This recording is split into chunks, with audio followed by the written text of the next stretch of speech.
Hi guys, this is Africa and Everywhere Conversations with 𝐂𝐲𝐢, where we talk about things that matter, and it's brought to you by none other than Red Radio, powered by UBA, Africa's global bank. Now let's get into today's episode. Hi everyone, welcome back to Africa and Everywhere Conversations with 𝐂𝐲𝐢. It's your host 𝐂𝐲𝐢, and today we're back with another episode. So for today's episode, we're going to be discussing the use of a tool that, quite honestly, is the future. Well, actually, it's the present, and everyone uses it right now.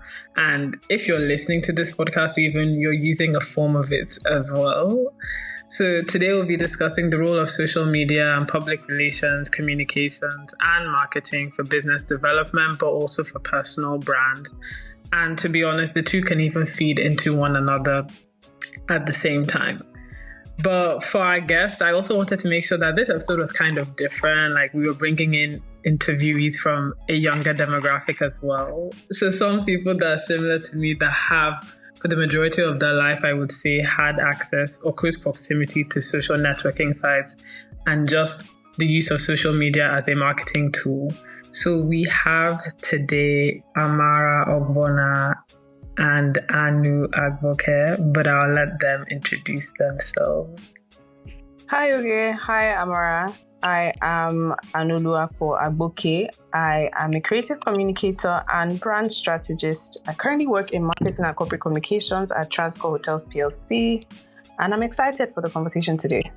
Thank you. That was great. And okay, Amara, on to you. Hi, 𝐂𝐲𝐢. Hi, Anu. And hello to our wonderful listeners. My name is Amara Ogbonna, and I am a digital media partner with UBA, Corporate Communications, and I'm super excited to be on this podcast. Oh, thank you. I love the energy. Okay, so quick question to get us warmed up. And this is actually going to be a new segment. I haven't had it with any other guests, so you guys are lucky. The question is, what would you say is your morning routine? So what do you do the first 60 minutes of your day? Like, how do you get ready? Yeah. The first 60 minutes of my day is pretty calm. I say I have like multiple alarms, and each alarm is for something. The first alarm is to make me know that, okay, it's morning, that another alarm is going to come. Then the second alarm is for me to actually just be in my bed and just look up and think about, okay, what I'm going to wear today, what I'm going to do today, and pretty much just be thankful to God. Then the third alarm is to actually like get up and go. And so I'm just like, everything I do, I'm just like, praying, saying a little thank you. Okay, thank you, God, for this. Thank you, God, for that. And just, it's all quiet. I like to ensure like everywhere is quiet. So I'm just drowning out and just preparing my mind for the day. The weekday, look through mentions for the day as I'm going to work. But my ears are plugged in, listening to my favorite music. I always have a song of the day or a song of the yeah. That's pretty much the first 60 minutes. I get to work, chat with my colleagues, and then have a stand-up, first meeting of the day. And that's how the first 60 minutes go. Nice. That's a lot in 1 hour. I'd still be at home, but okay. Amara, you. Okay. The first 60 minutes of my day, I always start my day with prayers.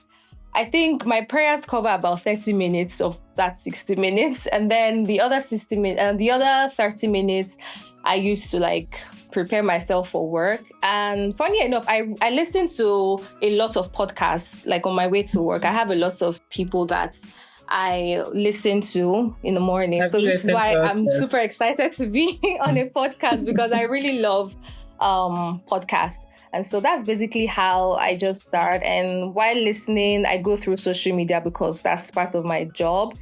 And yeah, I get to work. So basically that's my 60 minutes. Okay, thanks. I think you cut out for a second, but you were saying you like listening to podcasts. And I was saying also, have you listened to us yet? Oh no. Yes, sure. Of course. I've listened to the podcast, and I think it's something that is not, in the Gen Z world yet. So it's really amazing to like hear from, a Gen Z point of view. Nice. Okay, thanks so much. And then I'll quickly go. My first 60 minutes of the day I wake up to my alarm. It depends on the day. I'll try and read the verse of the day first from the Bible. If I don't do that, I've opened Instagram first. And then, so the two of them. Then I just lay in bed. I go and brush my teeth. I get back into bed. Then I start my day. So yeah, that's my 60 minutes. Okay. Thank you, guys. So moving on to the topic at hand, I just wanted to start with a quick start. So I was checking that as of 2022, the number of African social media users was over 384 million people. And obviously, we're in 2024 now, so it must have risen exponentially.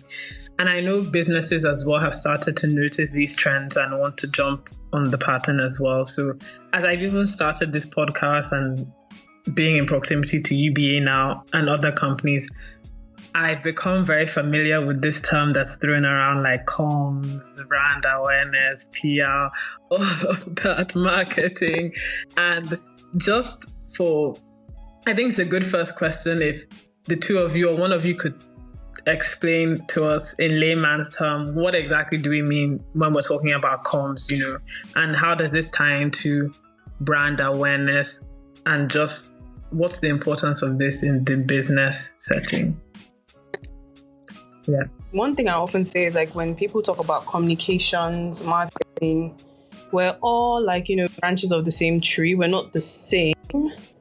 We have similar and an ultimate goal, but I would say at the end of the day, like communication is passing a message to aid understanding.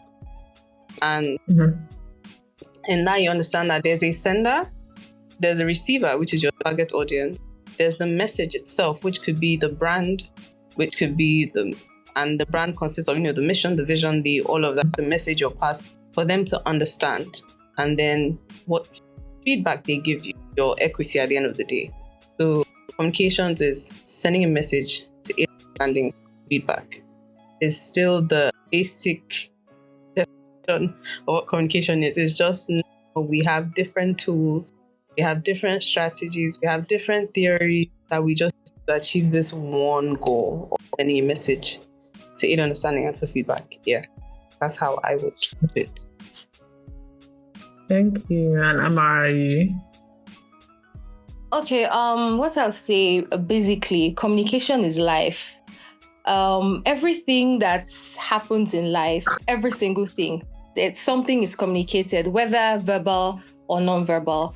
So for any human, any entity, any organization to exist, there has to be communication of some sort, whereby whoever is sending the message gets his message across to whoever is receiving the message, and so thereby making the communication effective. So communication is life. And so in the now communication has become a lot more easier because we have phones now, and you can be in a group of people, a large gathering, and everybody is on their phones. So this has made communication a lot more easier in this world, which is why everybody, every company, every organization, individuals, brands, all leverage on using technology to make communication a lot easier, because communication basically is life. So, yeah. Thank you. Okay, so we've touched briefly on, I guess, the role of communications for companies, but I now also wanted to ask for individuals and one's personal brand and perception, right? How would you say social media is helpful in promoting your own brand and perception of you as an individual? Amara, I know you even have like a following on TikTok, right? So maybe we can even start with you. How have you been able to use social media as this marketing like comms tool, but for your personal brand? Yeah. Okay, so I'll just start this with a funny incident that happened over the weekend. So my friends and I went for this event, and the place was packed. So they told us there was no entry to the main venue, so we had to sit in the overflow and watch the screen.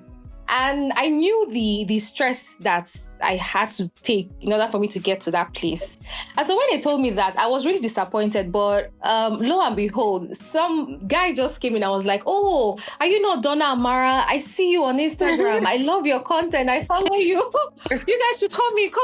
There's space for you. So I was like, okay. So this is, if I have not seen anything that communicating has done for me or using social media has done for me, this one alone is a testament that putting yourself out there opens a lot of doors for opportunities. Recently, I started taking my Instagram a lot more seriously, I think in May. And the opportunities that have come only from like this short period of time has been amazing. Like the kind of people that reach out to me on the norms would not be able to see me, would not know what I can do. I myself would not know what I'm capable of doing if I didn't make use of social media. So it's a very key tool, and it's something that has helped me personally build a brand for myself and also use when it comes to the corporate space. So I'm able to also pin on my LinkedIn. I'm able to also put all my achievements and, my corporate journey online so that I'm open to, so everyone can see, okay, this is where she started from. She started from being a graduate trainee. This is what she has done so far. So it makes it very easy for people to see what you can do. You don't have to start saying it. Your work speak for you when you use social media effectively. Yeah. So that's really cool. Okay. Anu, do you have anything to add to that? Yes, I actually do. Especially, as someone who started using social media really young, I started from the Bebo days back in 2007. Bebo days, MySpace, MSN, we went to the Twitter, we went to Facebook. So back when Twitter was literally like a town hall, a street where everybody knew themselves, handles. That's how deep social media is in me.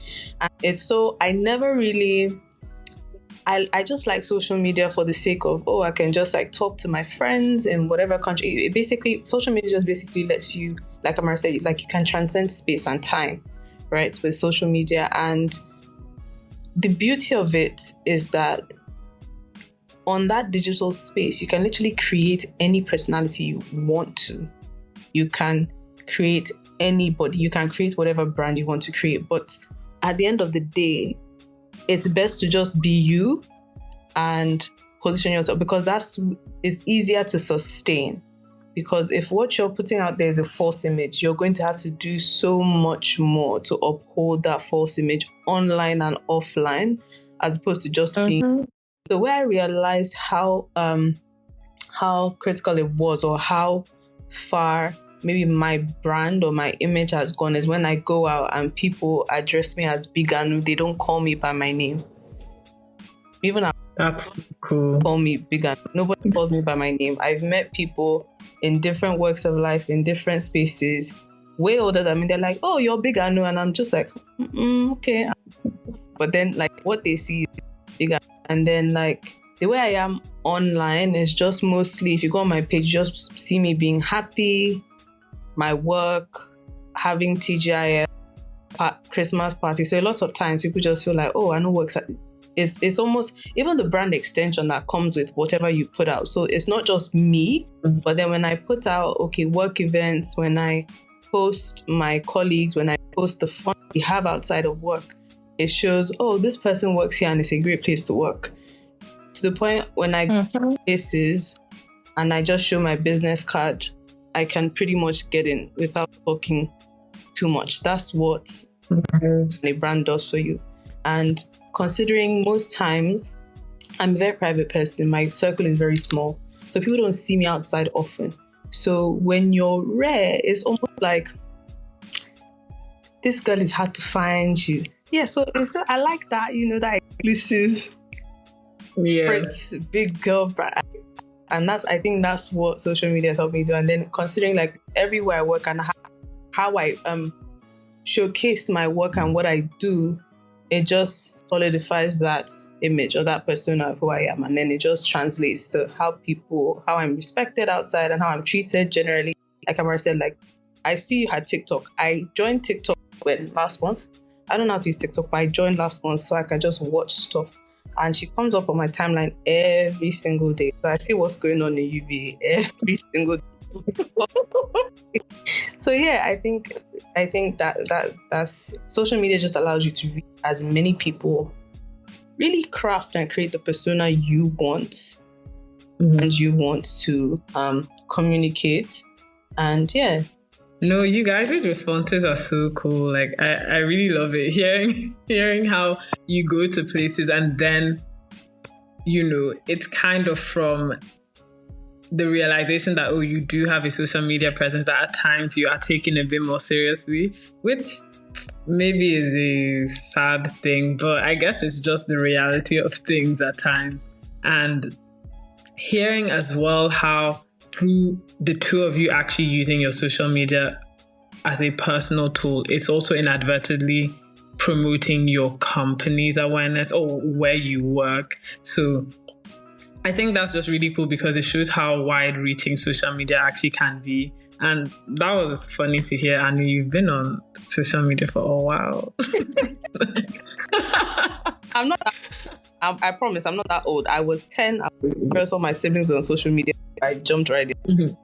Okay, fair enough. Hey, so my next question is, so let's go back, I guess, to considering people that are trying to use social media for the main job, 9 to 5. So you guys use it alongside the main roles you have, right? But some people are thinking, okay, they want to now open up some social media pages or accounts to promote their services or their business. And I think one major fear perhaps some people might have is, I don't have the capital to do this, or I don't have enough funding or sponsorship.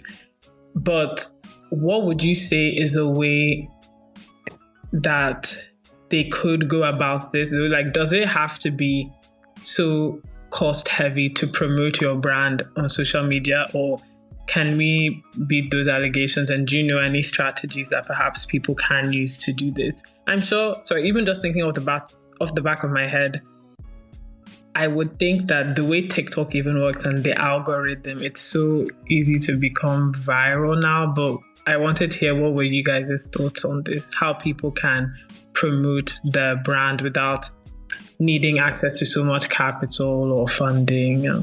Yes. To say that, I think I often tell people social media is like the lowest hanging fruit, especially without capital. It's the lowest hanging fruit because value of social media, I don't think we can actually quantify. Social media gives us for the fact that all we have to do is just subscribe to data and have access to it. I think social media, I always say content is key. So you start out, your content should be relatable. Your content should be easy to understand. Your content should be engaging for whatever it is. For example, if you're featuring your content, like that's a way to personify it, as opposed to people relate better to seeing humans on social media as opposed to like graphics and stuff like that. Yeah. So if you're personifying it, like your own unique personality is about to shine through, and that's what people fall in love with. It even starts with having 10 of your friends share your content to their stories and comment on it. Sharing it to their stories, they're basically increasing your reach to their followers. Somebody else will share it. And then with time, consistency as well. Once you establish, this is the content, this is the message you're passing, this is your unique selling point that you're sharing. Stay consistent. With more engagement, more shares, as you stay consistent, engage your audience as well. That way you build a community, and the best way for service to thrive on social media is through community, because with that community, what you've created is not just brand ambassadors, you've created brand champions. Some people may have never patronized you, but they will own and sell your brand like they're the owner. But it starts with you as the brand owner or the business owner even believing in what you're selling, what you're telling people, the service you're providing, and you never really know where that unicorn is going to come. It might be word of mouth at the end of the day. Like people tagging your brand somewhere or just sharing to their friends that, oh, I use this brand. So as you share your content, as you stay consistent, as you try to engage, as you push out your unique selling points, you also need to ensure that the product you're selling, the service you're selling, the experience matches what you're actually putting out there. So that way you can tie the brand back to the messages. But the thing is, starting off on social media sometimes seems hard, but with consistency, it gets better. Great, engaging content, relatable content. Share it. Share to your immediate audience. Encourage your friends. Create your own mini pod. Let them engage. And also, if you have even the tiniest bit of capital, you could promote the post with as low as, what will I say? Amara, you're the digital person. I don't want to say dollars or naira, but you can promote a post. I see. Thank you. I actually didn't know it could be so, I guess not that costly to even pay to promote your post. I always see those promote, and I always think, that must be so expensive. But I guess no. And I hear what you're saying, that consistency is key, especially with something like social media. I think it's so easy to get deterred that, okay, you're not hitting 1,000 likes or 1,000 views, so that means this thing can't work. But it probably can. You just have to be consistent and start with getting your network to promote your work, right? Amara, I don't know if you wanted to build on this question or we can move on. Yeah, sure. I'll just say, when starting on social media as a brand, the first thing you need to do is to really stay on the app. Like, for example, if you're starting out and you want to push your brand on Instagram and TikTok, you should at least stay on those apps without posting at least maybe 2 to 3 weeks to a month, so that you can really understand, because the audience for these platforms, they are very different. Facebook as well. You can post on Facebook that Elon Musk came to Nigeria and gave 1 million naira to everybody, and people on Facebook will buy it. But it's not the same thing as Instagram and TikTok. So it's very important to understand the kind of audience you have before you start pushing out your brand there. And secondly is, have no shame. Anybody that wants to make it online, business-wise, you should be ready to go all out. There's no room for being, I'm reserved. I don't want them to see me like this. I don't want to that. You have to. It's not demure. It doesn't have to be demure at that initial stage. Forget about cutesy, forget demure, and just do it. Do put every single thing you have to it. And another important thing is trends. Hopping on trends is one of the easiest ways to grow online. Imagine if there's a trending song or dance right now, and you have a product and you can bring in that product into into the trend or whatever, is going to blow up. And it only takes one viral video, one viral post from you for people to start coming to your page, for people to start knowing your brand and patronizing you. And another thing is having a catchphrase, something that people remember you by.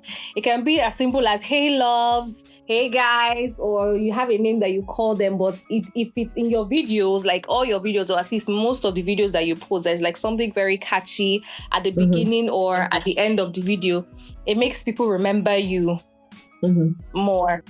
And also being consistent, because people easily forget people on social media. If you don't post for a month, it only takes your very loyal followers to reach out, say, we haven't seen your post. Well, if not, people move on very fast on social media. They want to see the next thing, the next entertaining person.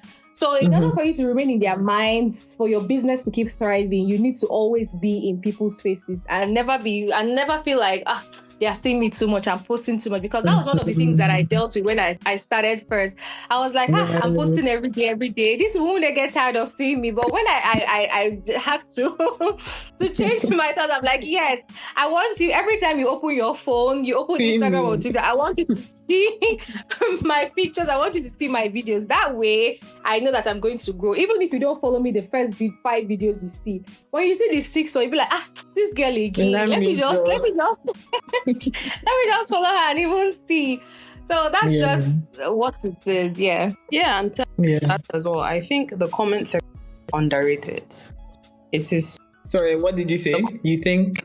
I think the comment section is underrated because every time I open the comment section, I see comments like if you're here for the comments. Just drop a funny comment. Yeah. Engage in like other posts, maybe it might not be your competitor brands, but like engage in if you're maybe selling a savings product, you can engage in a comment section where they're talking about finance or stuff. Like just engage in relatable content. Though I know some people engage on like under blog comments. I'm like Amara said, you cannot have shame on social media, but I have shame.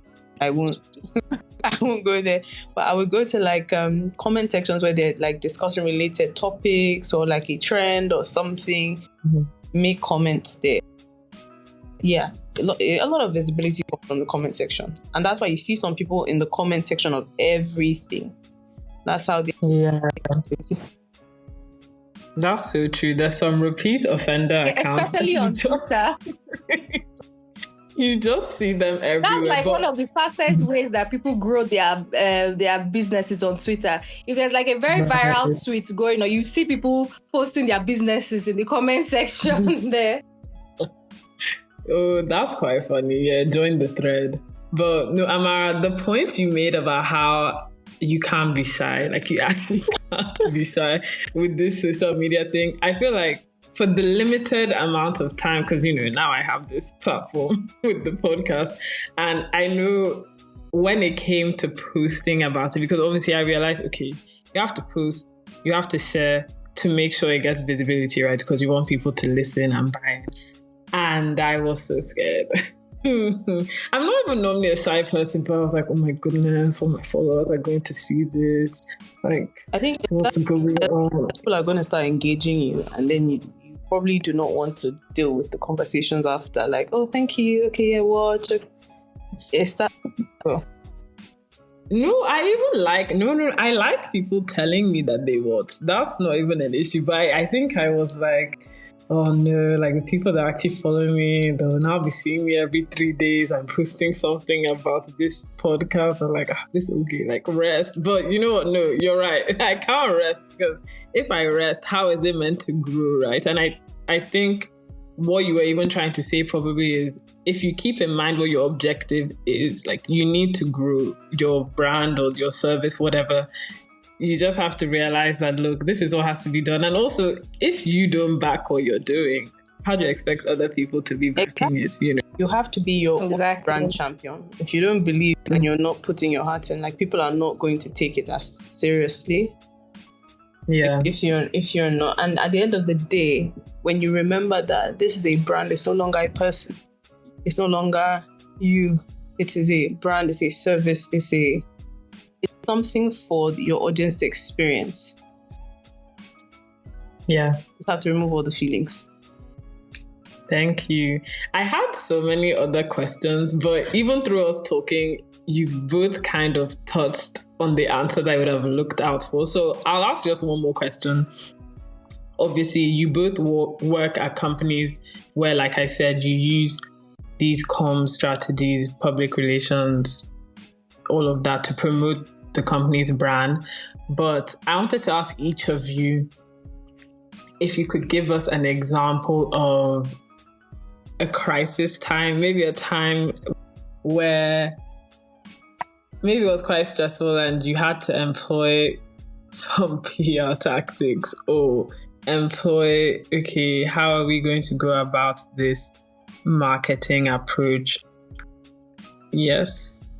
Can you discuss? Or should I rephrase the question? So yeah, I can actually share. So I think in dealing with crisis, I think there's always the crisis management part of like communications that tends to be overlooked. Mm-hmm. And I use this opportunity to say that it pays to have a crisis manager on your team. It does pay, because crisis managers have some kind of, I don't know what it is. They've got guts. in the face of crisis, they don't fear the fire. They simply become it. As opposed to maybe the other person that's worried about, oh my gosh, the mentions on social media, like you're worried about. But like in dealing with the crisis, first of all, in my experience and seeing what worked and how well it worked, first of all, deal with your internal audience. Not just a shock to your stakeholders or people outside.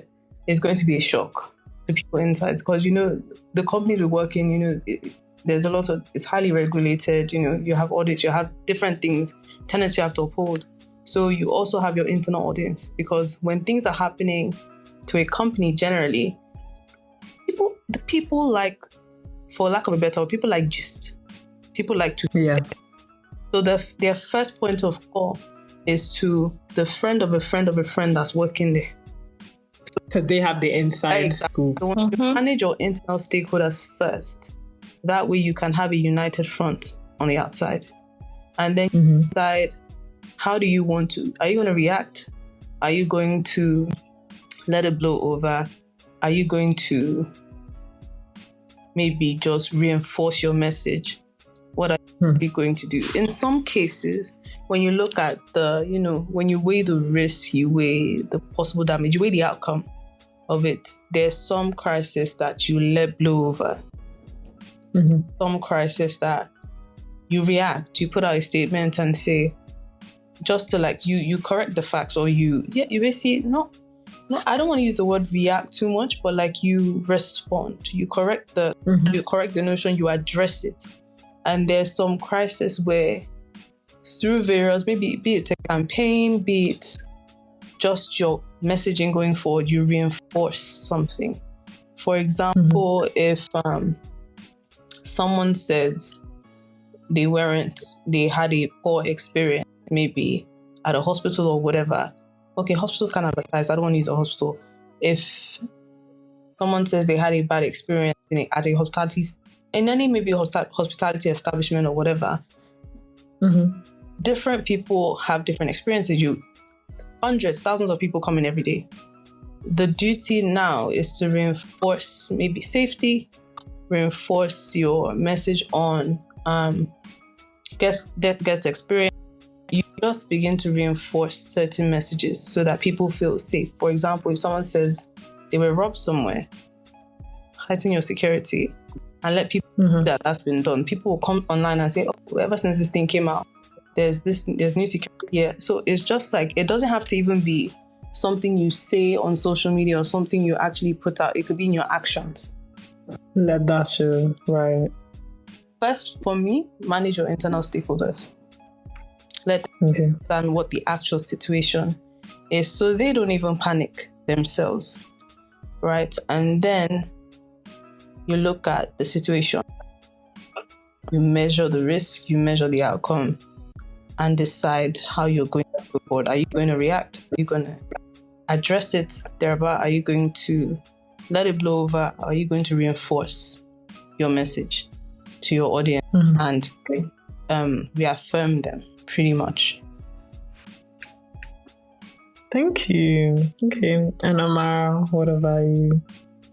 What I'll say is, when people see, people in the media space in companies, they always see the fun parts, but they don't know that, crisis management is like the critical part of being in the media space, because how a company handles its crisis can determine, how, if that company survives or not. Because if you don't handle it properly, your brand and everything that you've built, for years can crumble.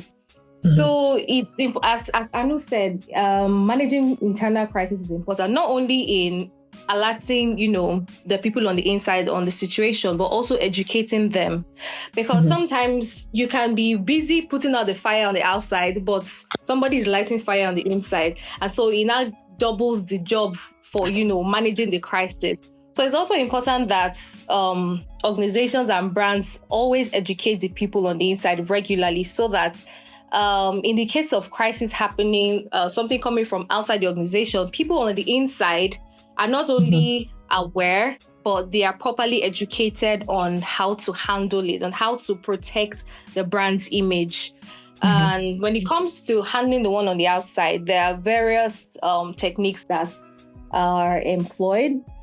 As Anu has said, there are some that you just ignore because you don't want to escalate it, more than it already is. But there are some that you have to, for the sake of protecting your brand's image, you have to address it one way or the other.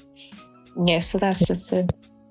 Thank you, guys. That's really cool because I don't think I had appreciated enough that part of your role must actually be crisis management. Like, that probably has to be part of the requisites. So thank you. And that's the end of the episode. I really enjoyed having the two of you on here. I hope our listeners have also learned a thing or two. Actually, I know they've learned something because, how can you not? But I just want to say thank you for coming on again. And if you had any last words or goodbye to the listeners, feel free to say so now. Thank you so much for having us. And to our listeners, your brand is key. Your brand is your results of your values that you've put out there. And your brand can literally take you so far. Imagine your brand just entering the room before you. That's what your brand does. Thank you. Yeah, so on the final note for me, I really enjoyed this session. I really enjoyed every bit of it. And to our listeners, please come back. We'll have more fire episodes for you. So this shouldn't be your first or your last. Please come back. 𝐬𝐤𝐲 has a lot to dish out to you guys. And if you're listening and you want to also, put your brand out there or put yourself out there, just do it. You don't have the right equipment. You don't have this. You don't have, just do it. Whatever it is that you have at hand, the sky is literally the starting point. You don't know how far being out there can take you. The doors, the opportunities that are waiting for you, just put yourself out there so you can receive it. So thank you guys so much. Thank you guys. Okay, we're gonna stop now, but bye-bye. Bye.